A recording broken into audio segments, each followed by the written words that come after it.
Lorna, ang iyong jeepney line ay hindi pamana. Ito ay collateral sa isang utang na hindi mo naman ginawa. Sa loob ng 30 araw, kukunin na nila ang lahat. Nanginig ang mga kamay ni Lorna habang hawak ang dokumentong iniwan ng abogado sa mesa.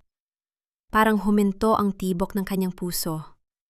Ang bawat pahina ay may pirma ng kanyang yumaong asawang si Nestor. Isang pirma na sa loob ng 20 taon ay itinuring niyang simbolo ng kanilang pamilya. Pero ang pirma ring iyon ang siyang ngayong magpapabagsak sa lahat ng pinaghirapan niya. Tumingin siya sa malaking retrato ni Nestor na nakasabit sa dingding ng kanilang munting opisina sa terminal. Sa loob ng 2 dekada, inakala niyang ang mga gabing wala si Nestor ay dahil sa pagtatrabaho para sa kanilang kinabukasan. Inakala niyang ang bawat sentimong ibinibigay nito ay mula sa dangal. Pero heto, ang katotohanang nakasulat sa papel ay nagsasabing ang lahat ng iyon ay isang malaking kasinungalingan. Ang tunog ng mga busina at ingay ng mga driver sa labas ng terminal na dati ay musika sa kanyang pandinig ay naging matinis na huni na sumasakit sa kanyang ulo. Biglang bumukas ang pinto. Pumasok ang kanyang bayaw na si Dante. May suot na mamahaling relo at pekeng ngiti na laging nagpapainit ang dugo ni Lorna. Ate Lorna, balita ko ay nabasa mo na ang abiso. Panimula ni Dante habang nililibot ng tingin ng opisina na parang pagmamay-ari na niya. Huwag kang mag-alala. Alam kong mahirap para sa'yo ang mawala ng hanapbuhay. Payag akong bayaran ang natitirang utang ni Nestor kapalit ng titulo ng lupa ng terminal na ito. Gagawin ko itong modern parking facility. Para sa pamilya rin ito, hindi ba? Mariing kinuyom ni Lorna ang kanyang kamao sa ilalim ng mesa. Ramdam niya ang pait ng pagtataksil, hindi lang mula kay Nestor, kundi mula sa pamilyang itinuring niyang sarili niya. Hindi ko ibebenta ang terminal, Dante. Matigas na sagot ni Lorna, kahit na nararamdaman niyang nanghihina ang kanyang mga tuhod. Hindi ito sayo. At hindi ito kailanman magiging parking facility para sa mga proyekto mo. Tumawa ng mahina si Dante bago tumalikod. 30 araw, Lorna. Pagkatapos noon, wala ka ng choice kundi ang umalis. Paglabas ni Dante, tuluyang nanghina si Lorna. Naupo siya sa kanyang upuan, nanginginig ang buong katawan. Hindi niya pwedeng ipakita ito sa mga driver. Kailangan niyang manatiling matatag para sa kanila. Lumabas siya ng opisina para magpahangin. Pero pagtapak niya sa gilid ng terminal, natigilan siya. Sa di kalayuan, sa ilalim ng isang puno, kung saan madalas silang magtagpo noon, may isang lalaking nakatalikod. Nakasuot ito ng kupas na jacket na puno ng grasa. Abala sa pag-aayos ng makina ng isang jeep. Pamilyar ang bawat galaw nito. Ang paraan ng paghawak sa wrench, ang pagpunas ng pawis sa noo. Nang lumingon ito, halos huminto ang paghinga ni Lorna. Si Mateo. Ang lalaking akala niyang iniwan siya, at ang kanilang mga pangarap ng walang pasabi 20 taon na ang nakararaan. Ngayon, narito siya, nakatingin sa kanya na may halong pait at pagsisisi sa kanyang mga mata. Lorna, mahinang tawag ni Mateo. Ang boses nito ay parang multo mula sa nakaraan. Hindi alam ni Lorna kung ano ang mas masakit. Ang mawala ang lahat ng kanyang pinaghirapan o ang makita ang lalaking nagpapaalala sa kanya ng lahat ng kasinungalingang pinaniwalaan niya. Lorna angat baba ang dibdib habang nakatitig kay Mateo. Ang mga alaala ng 20 taon, ang sakit ng pag-iwan, ang pait ng paghahanap ng sagot, at ang pagpilit sa sarili na maging matatag ay biglang bumalik, parang hanging humampas sa kanyang mukha. Anong ginagawa mo rito, Mateo? Tanong ni Lorna, pilit na pinapatigas ang boses. Hindi siya pwedeng magpakita ng kahinaan, lalo na ngayon. Hindi agad sumagot si Mateo. Inilapag niya ang kanyang wrench sa workbench at dahan-dahang nagpunas ng kamay gamit ang isang basahan. Ang kanyang mga mata, na dati puno ng pangarap, ay tila nabahiran na ng pagod at karanasan ng buhay. Nabalitaan ko ang tungkol sa pag-aari ng terminal, sagot ni Mateo. Ang boses nito ay kalmado, pero may lalim na nakakaasar para kay Lorna. Alam ko kung anong pinaplano ni Dante. Lorna, hindi lang lupa ang habol niya. Gusto niyang burahin ang legacy ng mga jeepney dito sa barangay. Hindi mga kailangang magmalasakit. Matalim na putol ni Lorna. Umalis ka na, Mateo. Hindi ko kailangan ng tulong ng taong basta-basta na lang tumalikod at nang iwan sa ere. Tumalikod na si Lorna, nagmamadaling pumasok sa terminal. Pero sa loob, bumubungad ang isa pang problema. Nakita niya ang mga driver na nagbubulungan. Ang ilan ay tila nag-aalangan habang hawak ang kanilang mga rota schedule. Manang Lorna, tawag ni Mang Kanor, ang pinakamatandang driver sa linya. Totoo po ba ang balita? Nakukunin na daw ni Dante ang terminal? Sabi niya, may mga offer daw siyang bagong trabaho sa amin kung aalis na kami dito. Dumagundong ang dibdib ni Lorna. Ito ang unang hakbang ni Dante. Ang pagbaklas sa pundasyon ng kanyang suporta. Kung mawawala ang mga driver, mawawala ang kaluluwa ng terminal. Huwag kayong maniwala sa kanya, sagot ni Lorna, kahit na hindi niya sigurado kung paano niya ito patutunayan. Pinagsasamantalahan lang niya ang sitwasyon.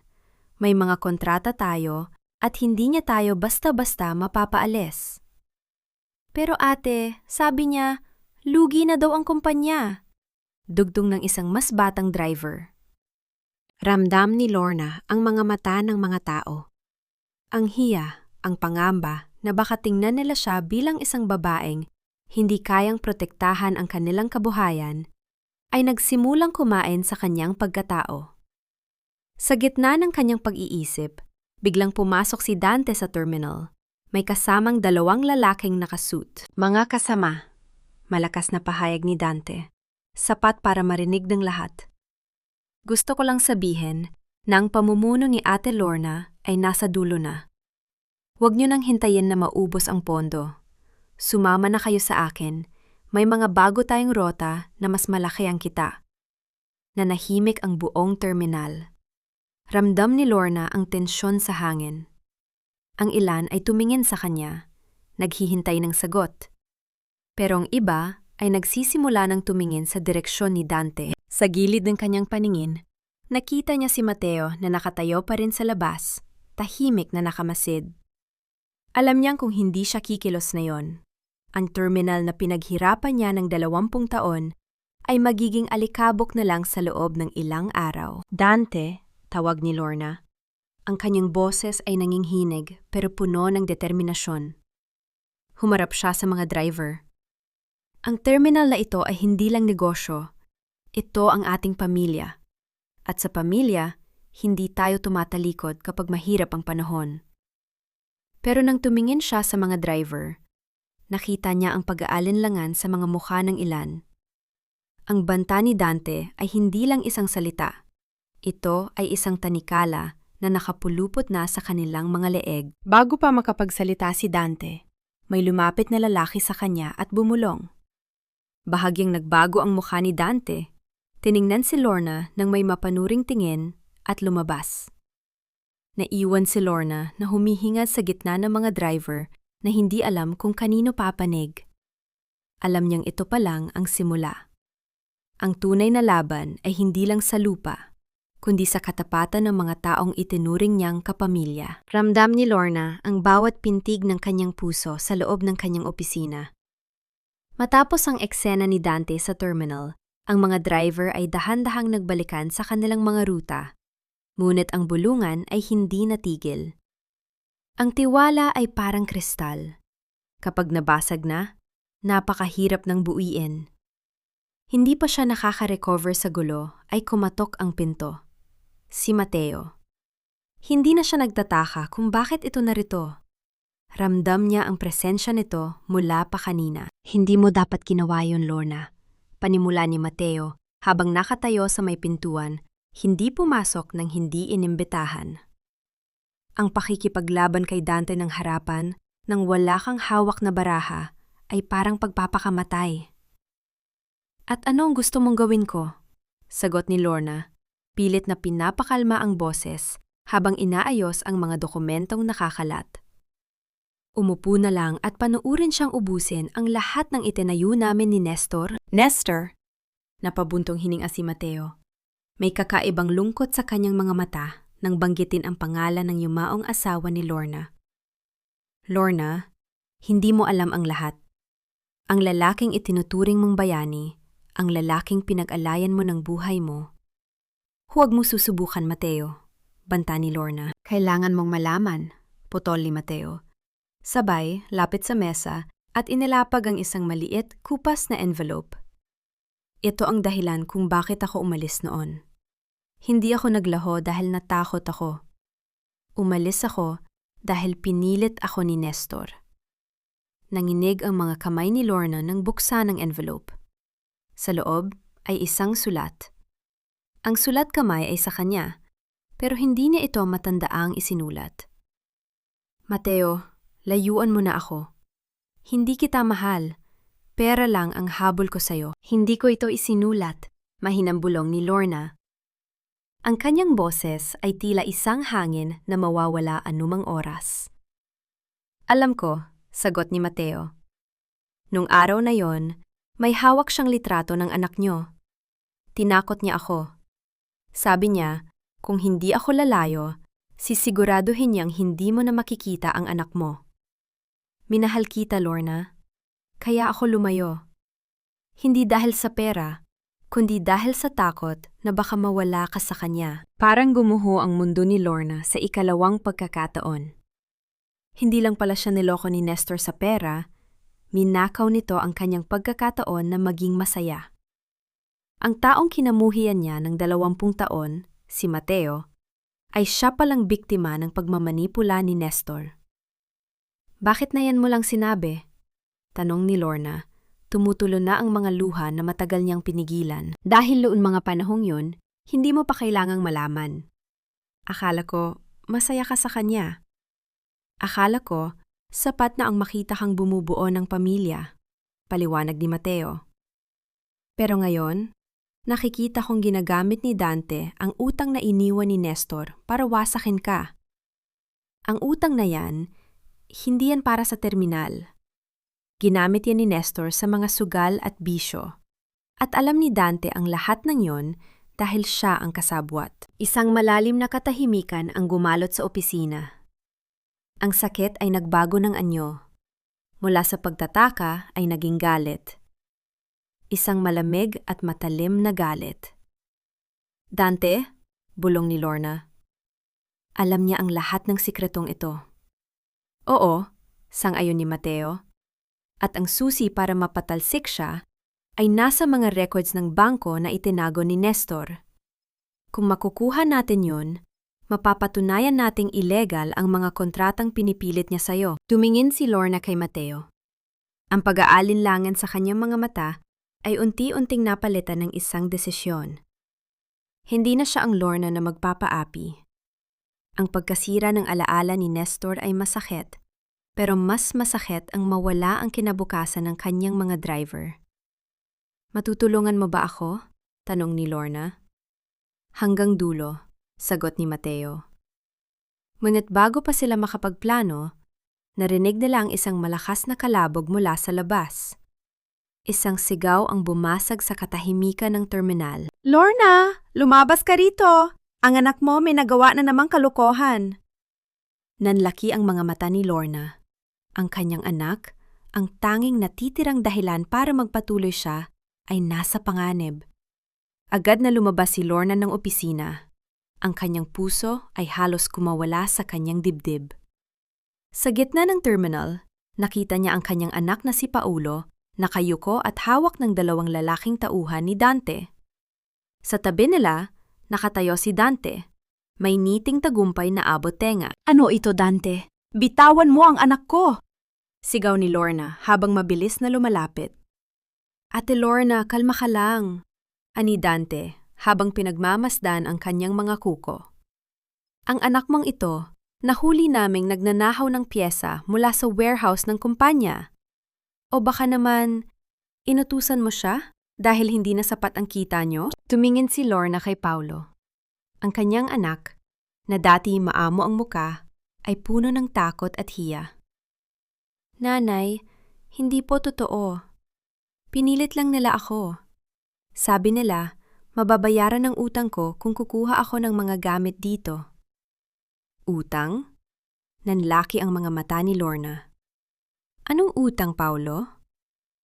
May utang ang anak mo sa akin, Lorna, singit ni Dante. Sugal!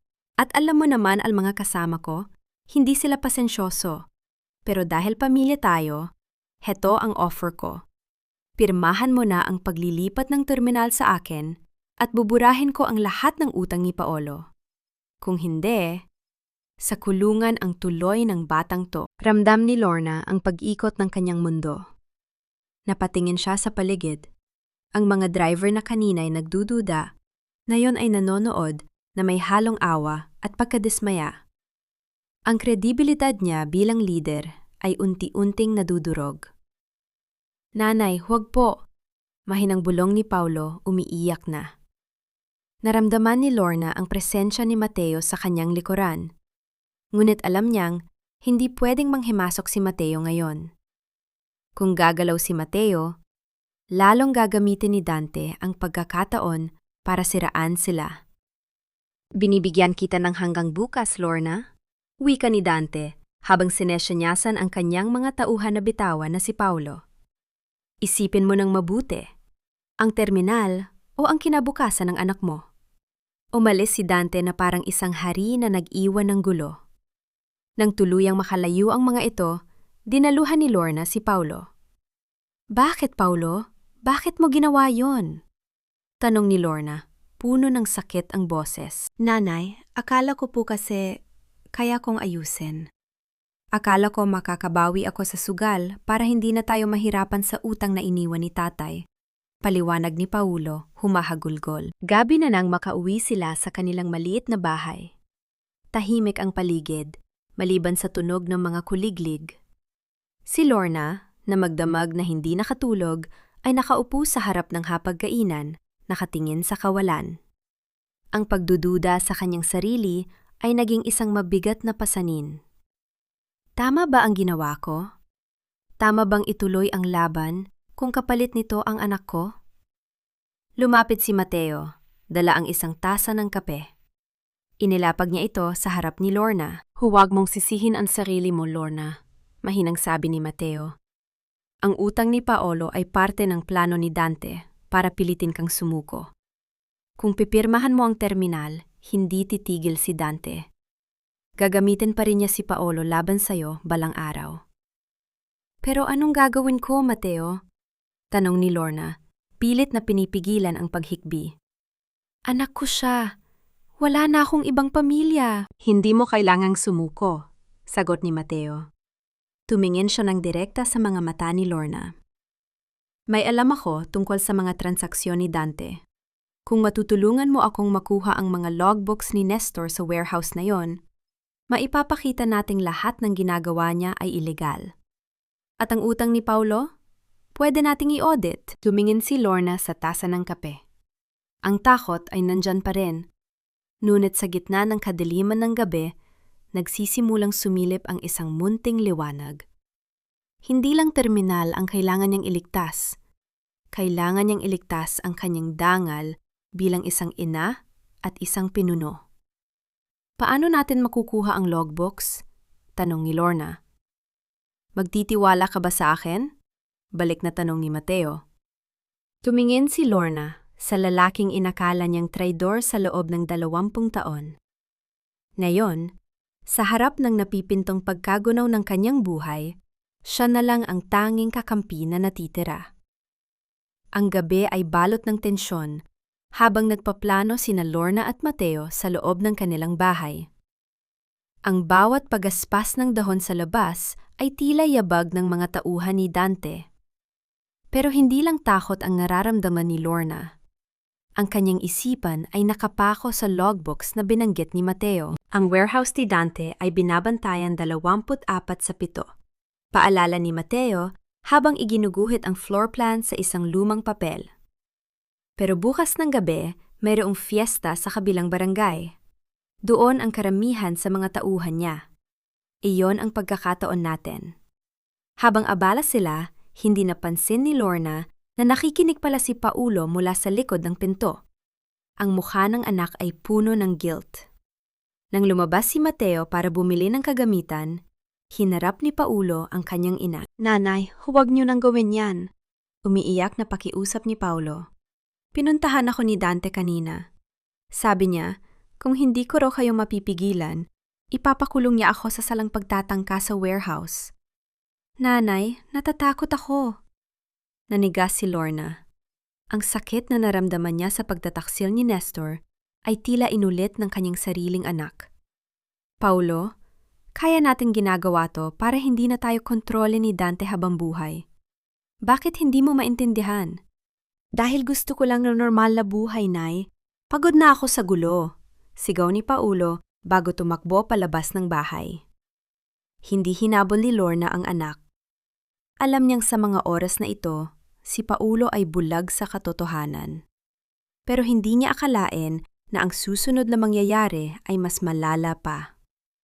Kinabukasan, habang abala ang buong barangay sa paghahanda para sa fiesta, nakatanggap si Lorna ng tawag mula sa pulis. "Mrs. Lorna, nandito kami sa warehouse ni Mr. Dante.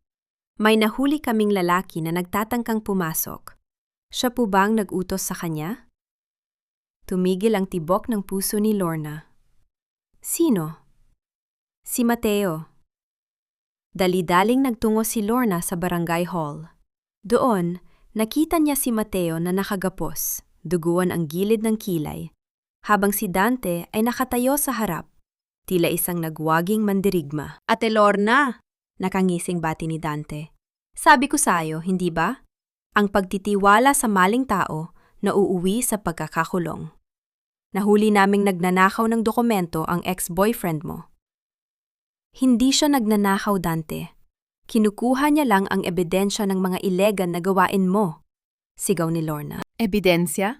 Tumawa si Dante. "Ang dokumentong hawak niya ay mga lumang resibo na wala namang kinalaman sa terminal. At alam mo kung ano ang mas masakit? Ang anak mong si Paulo ang nagtip sa amin na may gagawin kayong krimen na yung gabi." Tumingin si Lorna kay Paulo na nakatayo sa isang sulok, nakayuko at hindi makatingin sa kanya. Ang pagkakamali ni Lorna ay hindi ang pagkakaroon ng tiwala kay Mateo. Ang pagkakamali niya ay ang pag-aakalang ang kanyang anak ay kakampi sa labang ito. "Nanay, patawad!" bulong ni Paulo.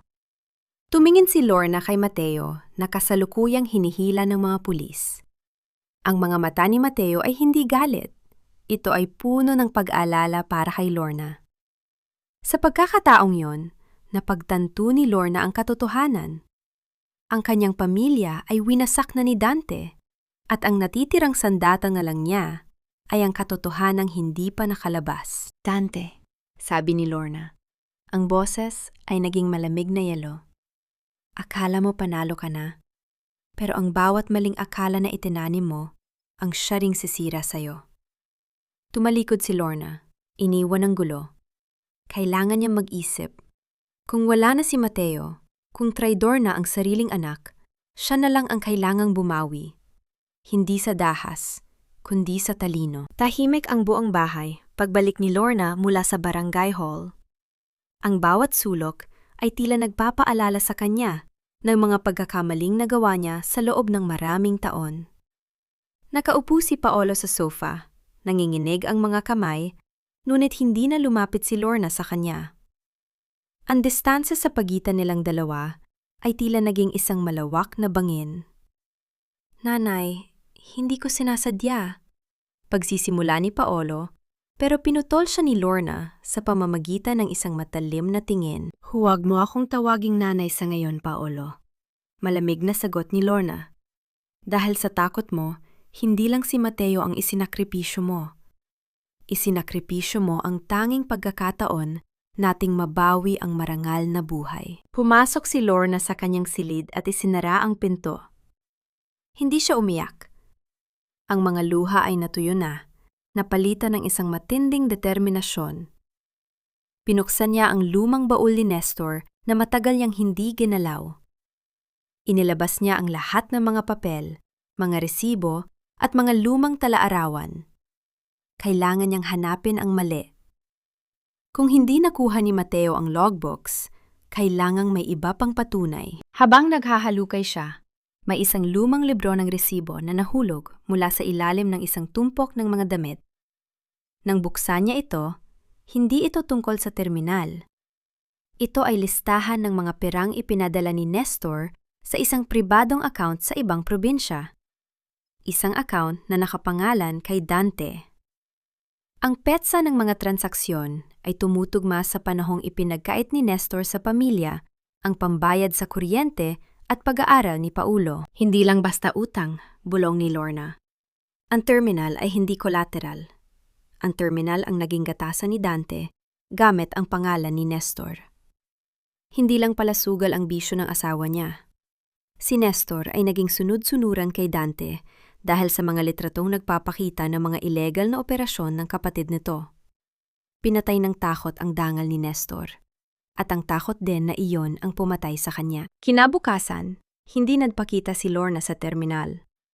Sa halip, nagtungo siya sa opisina ng isang dating kaibigan ni Nestor na isa ng accountant.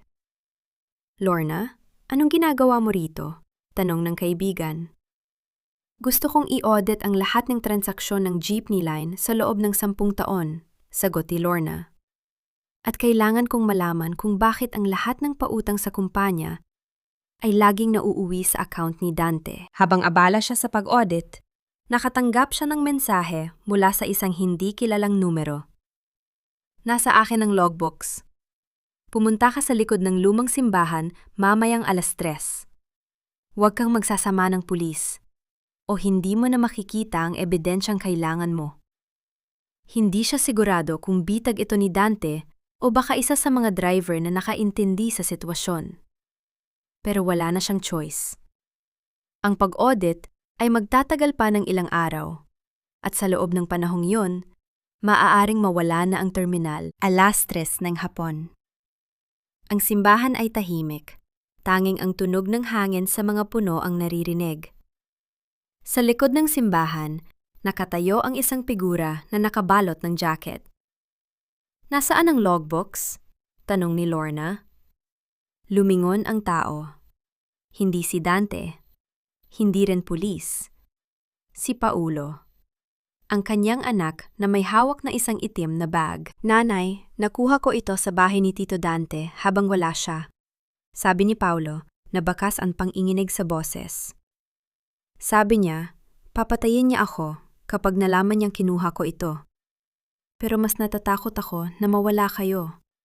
Yumakap ng mahigpit si Lorna sa kanyang anak. Sa kabila ng pagtataksil ni Paulo, nandito pa rin ang pagmamahal. Ngunit bago pa sila makalayo, isang ilaw ng sasakyan ang tumama sa kanila. "Akala niyo ba makakatakas kayo?" Boses ni Dante mula sa dilim. Ang bawat segundo ay tila 1 oras. Ang laban ay hindi na lang tungkol sa jeepney. Ito ay laban na para sa kanilang buhay. "Dante, tumigil ka na!" sigaw ni Lorna, pilit na ipinagtatanggol ang kanyang anak sa kanyang likuran. Ang bag na hawak ni Paulo ay tila isang bomba na anumang oras ay sasabog. "Ang dami ninyong satsat," ani Dante, sabay labas ng isang maliit na pistola. Ang mga mata niya ay puno ng put. Ang put ng taong nasanay na makakuha ng gusto sa pamamagitan ng pananakot. "Ibigay mo sa akin ang bag, Paulo." "Na yun din!" Hindi gumalaw si Paulo. Ngunit naramdaman ni Lorna ang panginginig ng mga balikat nito. Sa sandaling yon, hindi na nakaramdam si Lorna ng takot. Ang pag-ibig niya sa kanyang anak at ang galit sa mga taong sumira sa kanyang dangal ay naging isang matibay na pader. "Dante, tapos na ang laro," wika ni Lorna. Ang kanyang boses ay kalmado, ngunit may diin. "Alam ko na ang tungkol sa mga litratong ginamit mo para takutin si Nestor. Alam ko na ang lahat ng utang na ipinapataw mo sa amin ay bahagi ng mga ilegal na operasyon mo. Kung babarilin mo kami, mas mabilis na makakarating ang lahat ng ebidensyang ito sa mga awtoridad. May mga kopya na ako sa ibang lugar." Isang kasinungalingan. Wala pa siyang kopya. Ngunit sa pagkakataong iyon ang tanging barahan niya. Nanlaki ang mga mata ni Dante. Nag-aalangan siya. Ang kanyang mga tauhan na nakapaligid sa kanila ay nagkatinginan. "Nanay, takbo!" sigaw ni Paulo. Sa isang mabilis na kilos, itinapon ni Paulo ang bag sa direksyon ng mga tauhan ni Dante at hinila si Lorna patungo sa madilim na eskinita sa gilid ng simbahan. Hindi sila lumingon.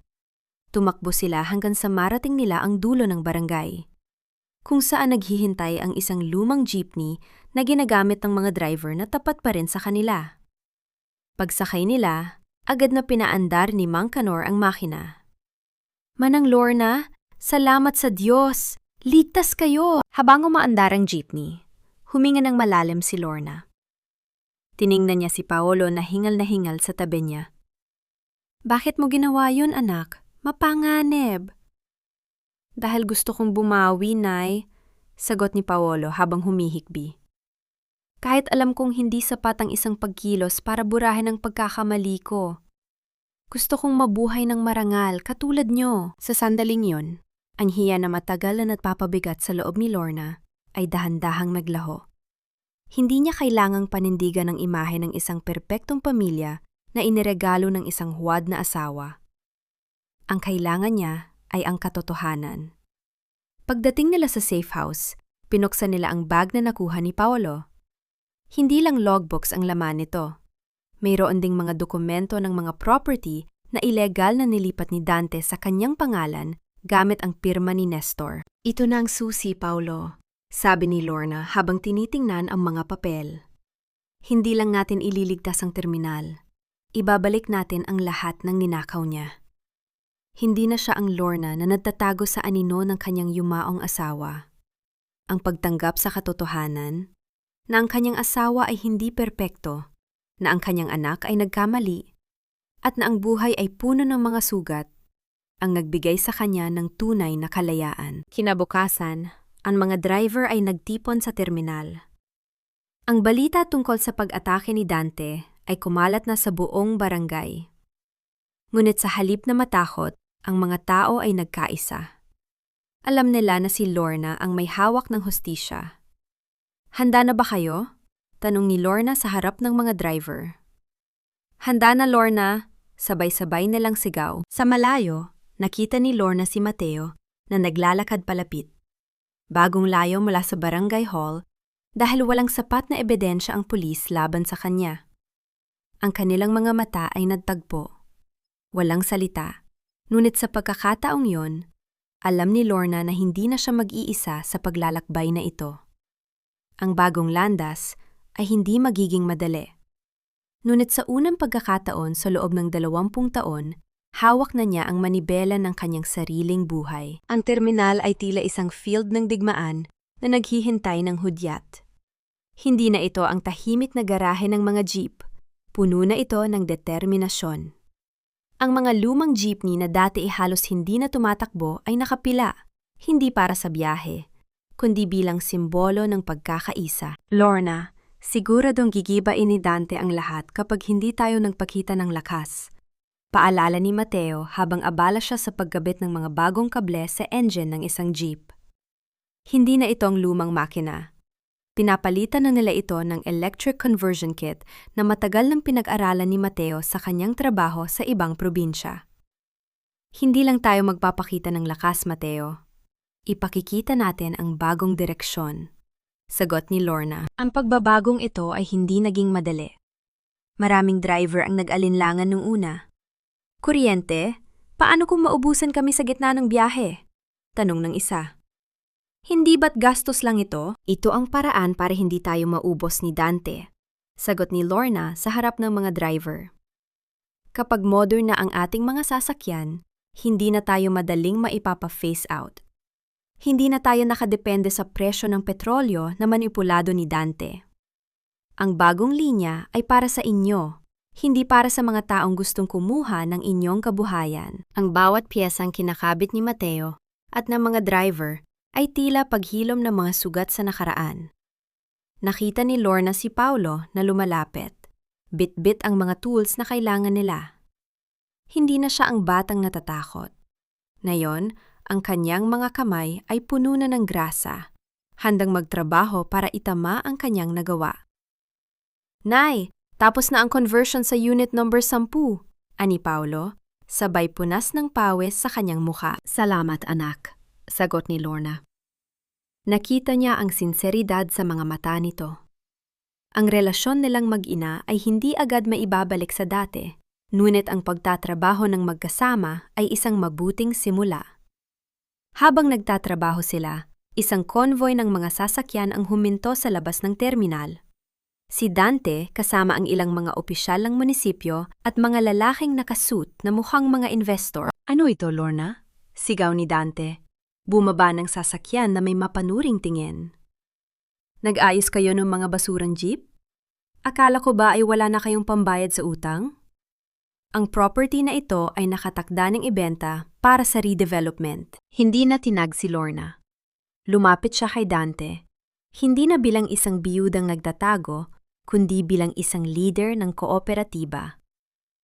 Ang terminal na ito ay hindi na pag-aari ni Nestor na niloko mo, Dante.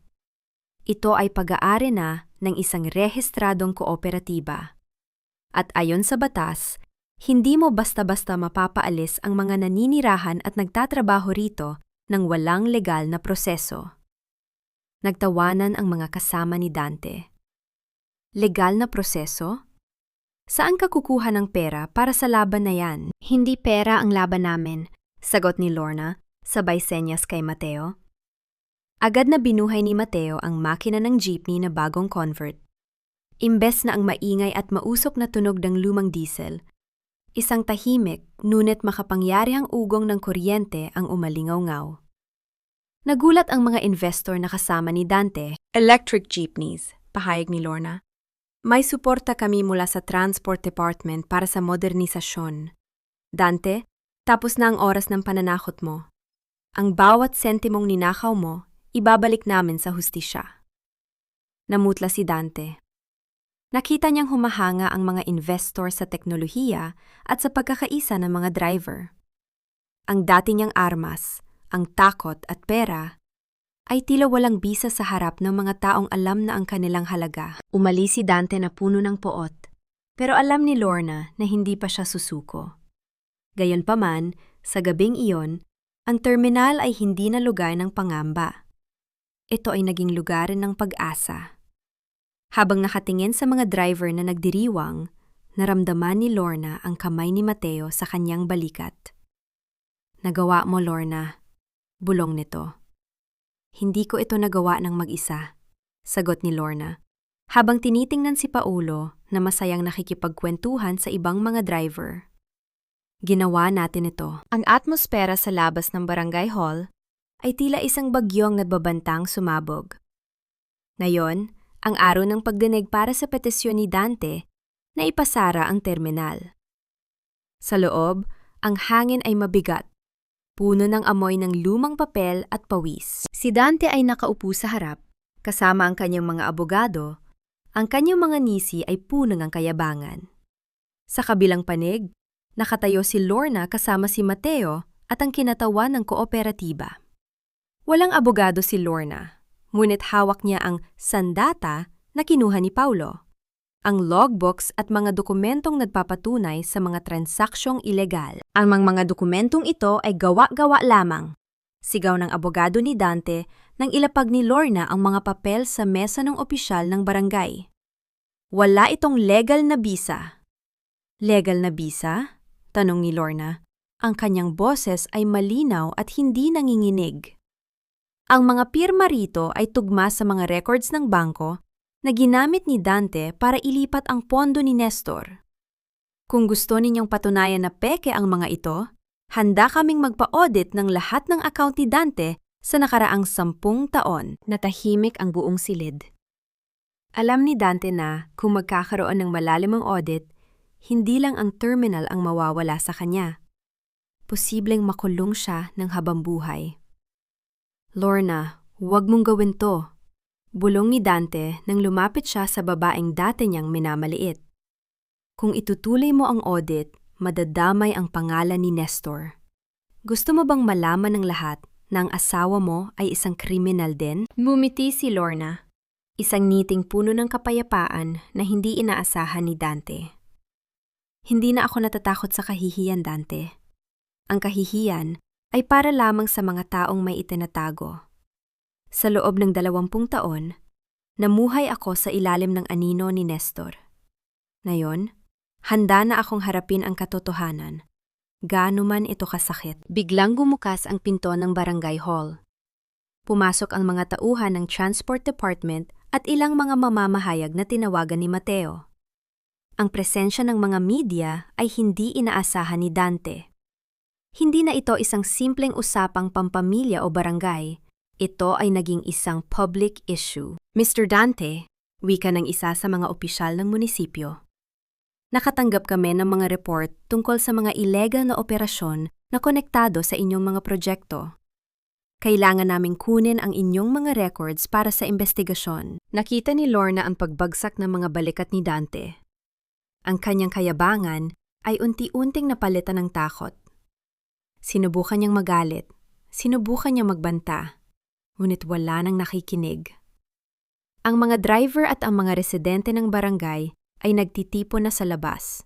Dala ang mga placards na sumusuporta sa kooperatiba ni Lorna. "Hustisya para sa terminal!"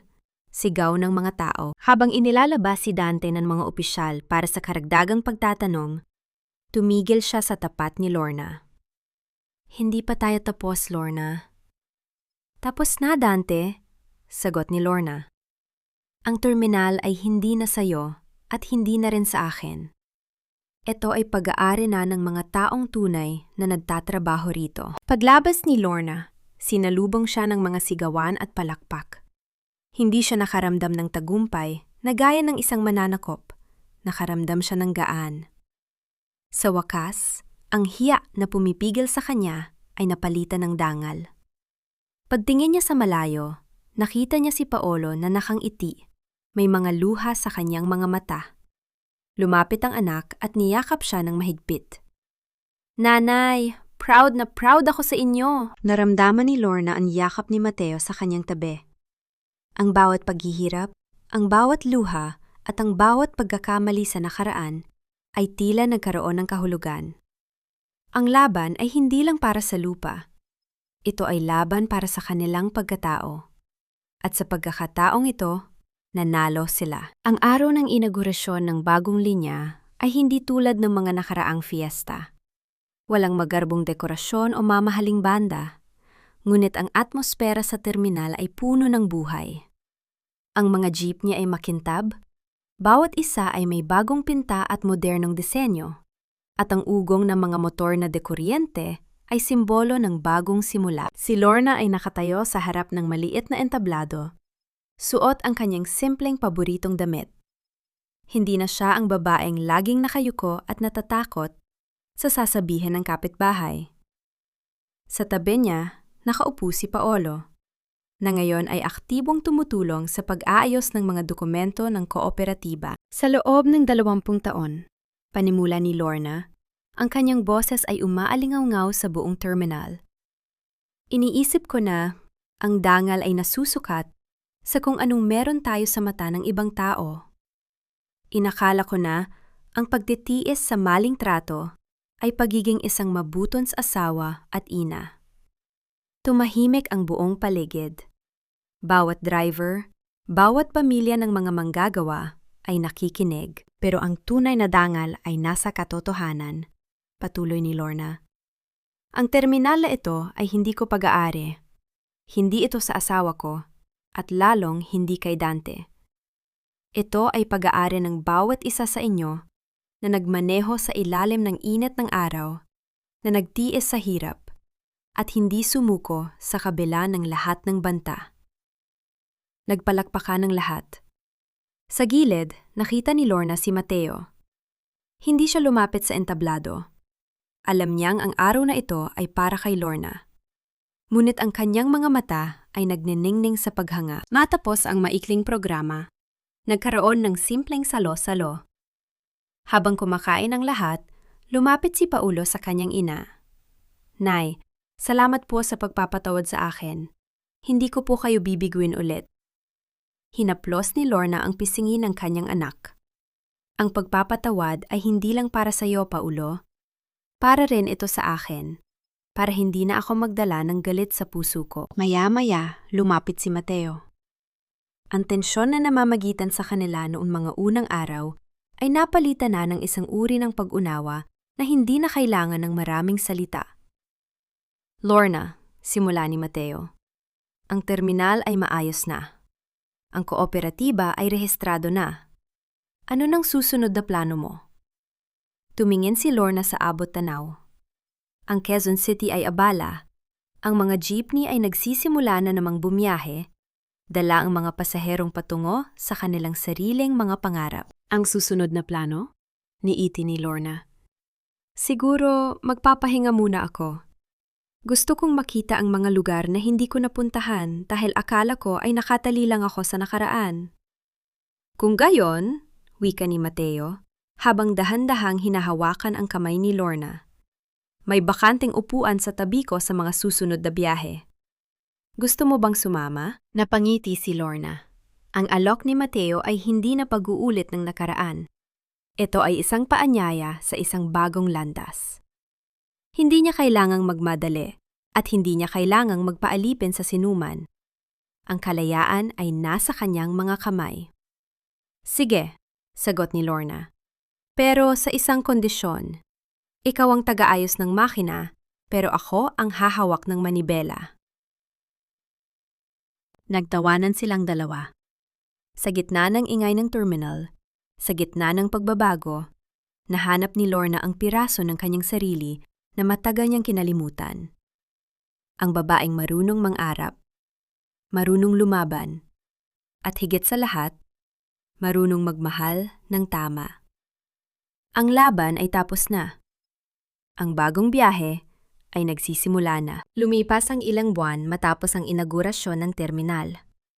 Ang dating maalikabok at puno ng pangamba na lugar ay naging isang modelo ng modernisasyon sa barangay. Ang mga electric jeepney ay regular na bumibiyahe, hatid ay hindi lamang serbisyo, kundi isang bagong pag-asa para sa mga residente. Isang maagang umaga, habang ang sinag ng araw ay dahan-dahang nagbibigay ng liwanag sa terminal, nakaupo si Lorna sa kanyang munting opisina. Ngayon, ang mga pader ay hindi na puno ng mga dokumento ng utang, kundi ng mga litrato. Litrato nila ni Paulo noong bata pa ito. Litrato ng mga driver na nakangiti sa tabi ng kanilang mga modernong jeepney. At isang litrato niya at ni Mateo nakuha noong nakaraang buwan sa isang fiesta. Pumasok si Paulo, bitbit ang isang tray ng kape at pandesal. Nay, handa ng mga schedule para sa linggong ito. Magandang income report natin. Tiningnan ni Lorna ang kanyang anak. Ang mga sugat ng nakaraan ay hindi naglaho ng parang bula. Ngunit natutunan nilang dalawa na maghilom sa pamamagitan ng paggawa at pagmamahalan. Salamat, Paulo. Siguraduhin mong maayos ang pagkaka-file ng mga records. Kailangan nating ipakita na ang kooperatibang ito ay transparent at matatag. Tumango si Paolo at lumabas para asikasuhin ang mga driver. Masaya si Lorna na nakikita ang pagbabago ng kanyang anak.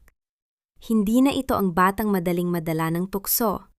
Ngayon, siya na ang isa sa pinakamaasahang leader sa terminal. Maya-maya, narinig ni Lorna ang pamilyar na tunog ng isang makina. Hindi ito ang ingay ng lumang diesel, kundi ang tahimik na ugong na pinagtulungan nilang buiin ni Mateo. Pumasok si Mateo sa opisina, suot ang kanyang jumpsuit na puno pa rin ng kaunting grasa. Lorna, ready na ang unit number 1. Sasama ka ba sa biyahe hanggang sa dulo ng linya? Tanong ni Mateo. Tumayo si Lorna at kinuha ang kanyang bag.